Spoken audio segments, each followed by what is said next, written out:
Magandang umaga sa inyong lahat. Ako nga pala si Binibining Maria Isa Katipay, ang inyong magiging guro sa oras na ito. Ngayon, inaanyayahan ko ang lahat na tumayo para sa ating panalangin na pangungunahan ni Binibining Kabuuan. Sa ngalan ng Ama, ng Anak, ng Espiritu Santo. Amen. Ngayon, manatiling nakatayo para magkaroon kayo ng sigla dahil alam kong kayo ay inaantok at nagugutom na. Kaya ang gagawin nyo lamang ay sundin nyo lamang ako dahil since nawala tayong music, kaya ako na lang ang kakanta at susundin nyo kung ano yung actions. Alam niyo ba yung kung paano kantin yung nangingitim mo ako, ikaw ang sunshine ko. Ayun. Sige, kantahin natin ng sabay-sabay. So, sundin nyo lamang yung actions ha. Taas, baba, kanan, kaliwa. Saan ka man magpunta, liwanag ang iyong lalapit. Nangingiti mo ako. Ito rin natin si Binibining Sunshine pag narinig nyo yung ikaw ang sunshine ko. Sige, sabay-sabay natin na kantahin. Taas, baba, kanan, kaliwa. Saan ka man magpunta, liwanag ang iyong lalapit. Nangingiti mo ako, ikaw ang sunshine ko. Okay, bago kayo umupo, ay pakiayos ng inyong mga upuan at pakipulot ng mga basura na sa ilalim ng inyong mga upuan. Tingnan ang inyong mga tingin sa kanan, tingin sa kaliwa, pakitapit ng inyong mga katabi. May nawawala ba? Magaling naman kung gano'n. Ibig sabihin, narito tayong lahat, palakpakan natin ang ating mga sarili. Binibining Minggito, maaari mo bang sabihin kung ano ang ating huling tinalakay? Maraming salamat. Tama ba ang sinabi ni Binibining Minggito, Miss Dunghaw? Tama, ito ay tungkol sa paggawa ng talahanayan ng espesikasyon. Ngayon, meron pa ba kayong mga katanungan hinggil doon? Kung wala na, ay dadako na tayo sa ating panibagong talakayan. Ngayon, Binibining Vidal, maaari ka bang pumunta dito sa harapan? Binibining Kabuuan, maaari mo bang bigyan ng katangian na galing sa iyo si Binibining Vidal? Tama, siya ay maganda. Ano pa? Sino pang pwede magpagbigay ng katangian? Binibining Bagdor, mabait, tamang inyong sinabi. Ngayon, hindi lamang tao, bagay, at kung ano ang kapaligid dito sa ating kapaligiran ang mayroong katangian, kundi pati na rin ang isang mabuting tanong. Ngayon, ang ating tatalakayin ay tungkol sa katangian ng mabuting tanong.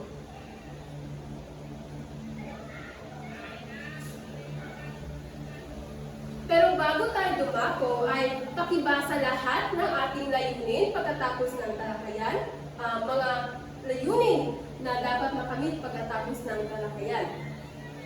Sabay-sabay natin basahin. Natutukoy ang iba't ibang katangian ng mabuting tanong. Nakapagsasadula ng isang senaryo gamit ang mga katangian ng mabuting tanong. Na ipapahayag ang kahalagahan ng mga katangian ng mabuting tanong bilang isang mag-aaral para sa modernong panahon. Ayan.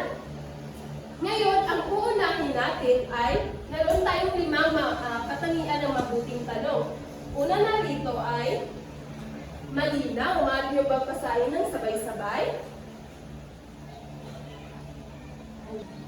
Ang katangian ng mabuting tanong ay nakaangkop ang pagiging malinaw. Maaari niyong basahin ng sabay-sabay. Ito ay nagbibigay ng pagkakaintindi, madaling maintindihan ng kung sino mang babasa o nakakarinig nito. Ito rin ay nagtatanggal ng kalituhan at nagbibigay ng epektibong pagkatuto sa kung sino mang sumagot sa katanungan.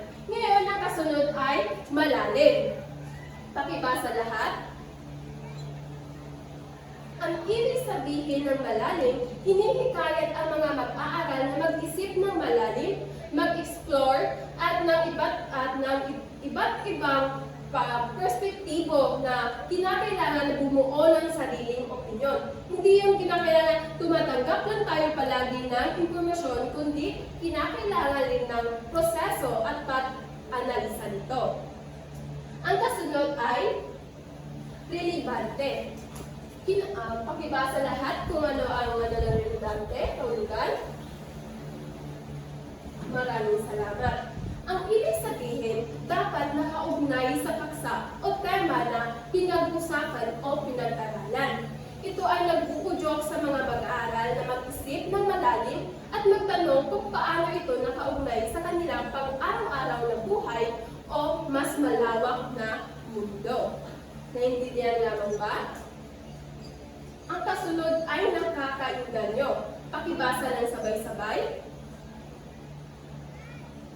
Maraming salamat. Ang ibig sabihin ng nakakainganyo ay yung tanong mo pala, nakukuha mo na ang interes at atensyon ng mga gusto mong pasagutin sa iyong tanong. Dapat nakukuha mo na ang kanilang sarili o na dapat yun ang kanilang sasagutan. Ang kasunod ay, at ang paghuli, ang open-ended. Pakibasa ng sabay-sabay. Okay, ang ibig sabihin naman nito ay naghahamon sa mga mag-aaral na magbigay ng detalyado at mapanuring sagot at magpalakas ng kritikal na pag-iisip. Meron pa ba kayong mga katanungan hindi sa ating tinalakay ng mga katangian ng mabuting tanong? Wala na? Kung gayon ay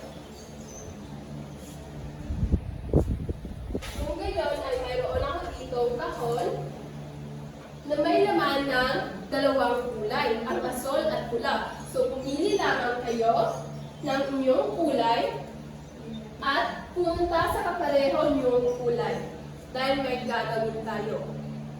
Nakapunta na ba lahat? Okay, kung ganon, nagkapareho lang kayong kulay, nais ko, ang inyong gagawin ay pagtulungan nyo ang gagawin nyong pangkatang gawain. Meron tayong dalawang pangkat na ito ang pangkat asul at tatawagin natin pangkat ng magaganda. At ito naman ang pangkat ng pula na tatawagin natin pangkat ng mga matatalino. Ito yung inyong gagawin. Bawat pangkat ay magsasadula ng isang senaryo sa paaralan man o sa labas at gagamitin ang mga katangian ng mabuting tanong. Mayroon lamang kayong 5 minuto para sa paghandaan ito. At para naman sa inyong pamantayan o basihan, nilalaman 15%, pagkakaisa 15%, kausayan sa pag-arte 15%, at pagiging tahimik ay 5%. Kabuuan ay 50%. Ang inyong oras ay nagsisimula na.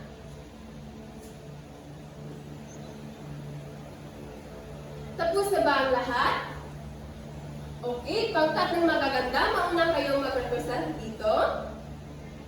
Ayan, bigyan natin sila ng wow clap. 3 palakpak, 3 padyak, at sabihin natin 3 wow, wow, wow. Ayun. Wow, wow, wow. Okay, sa susunod naman na pangkat. Pangkat ng mga matatalino. Ayan ang gagaling yung mag-arte. Palakpakan natin sila. Bigyan natin ng 5 palakpak at 5 padyak. Okay, ngayon ay susukatin ko kung tunay na kayong nakikinig. Wala na ba kayong mga katanungan hindi dito? Kung wala na, ay ako naman ang magtatanong.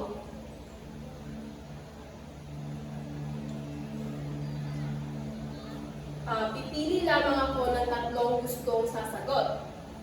Sino dito yung, para sa inyo, sino dito yung matalino? Okay, Binibini Baldado. Ito ang inyong katanungan.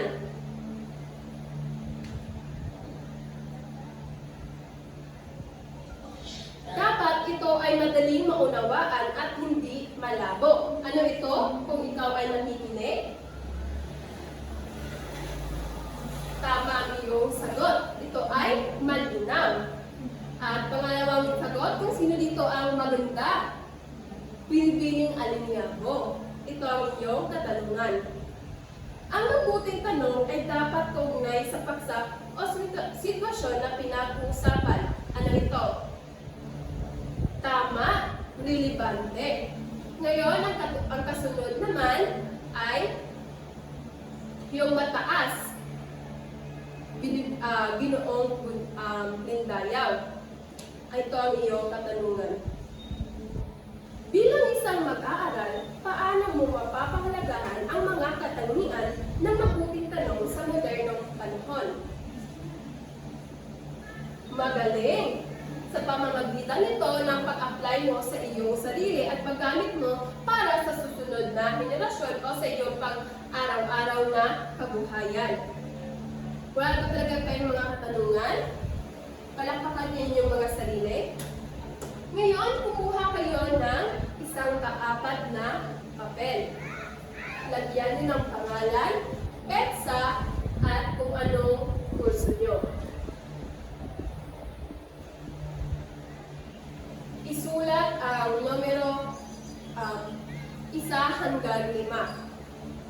Tapos, makinig kayo dahil babasahin ko lamang ang mga katanungan. Para sa bilang 1 hanggang 5, ibigay ang 5 katangian ng mabuting tanong. Meron lamang kayong 2 minuto.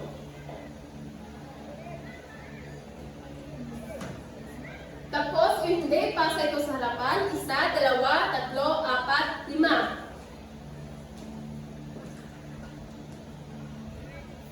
Kumuha naman kayo ng inyong mga kwaderno para sa inyong takdang aralin. Pakibasa, nagsabay-sabay. Magsaliksik tungkol sa ilang mungkahi ng pagtatanong ng maayos. Isulat ito sa kabuuang papel. Wala na ba kayong mga katanungan? Kung gayon, ako ay magpapaalam na. Maraming salamat sa inyong lahat.